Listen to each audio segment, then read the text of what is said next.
the film takes a closer look at a different kind of love, which involves an important sector in our society. Sa tingin mo, anong ibig sabihin ng painting niya?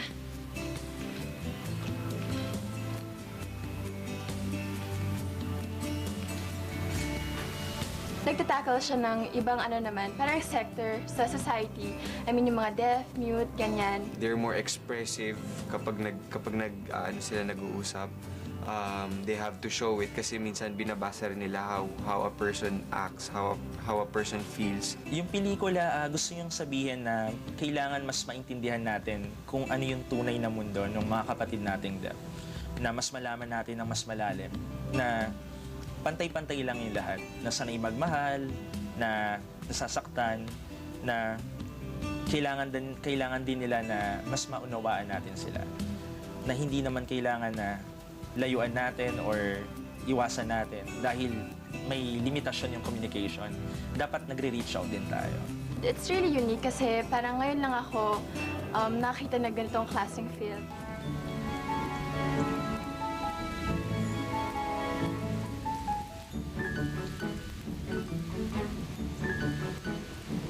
Paano malalaman ang nararamdaman? Paano kung ang lahat ay kasinungalingan?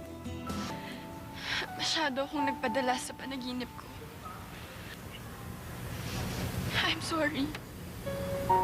2009 Cinema One Originals winner of the Audience Award and the Special Jury Prize. Kung naririnig mo man ako ngayon,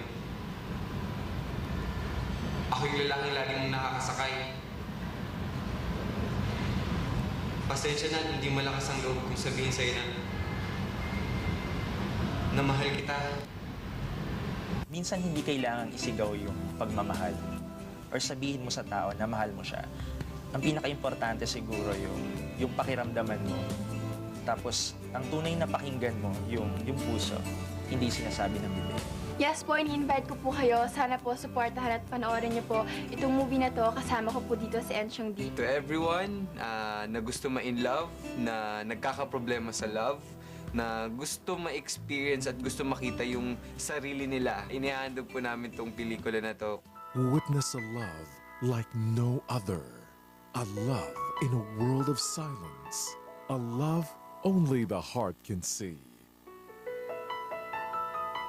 Pare Mike, naalala mo ba yung tanong ko sa'yo dati tungkol sa 5 senses? Pipili ka ng isa. May napili ka na ba? Sa totoo lang, hindi ko rin alam ang sagot eh. Hindi sinasadya ni ate. Kasi, pakiramdam ko, wala namang mali sa ginagawa ko. Yung konti na yon, yung nagtulak sa akin magsinungaling. At yung konti na yon, ang nagpamukha sa akin na hindi ako karapat-dapat mahalin. Nakakahinga ka na?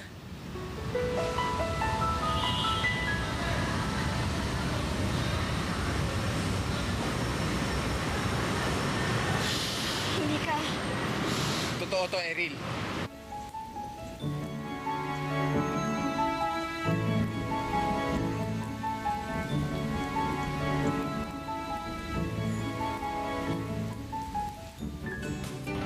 Paano ko sasabihin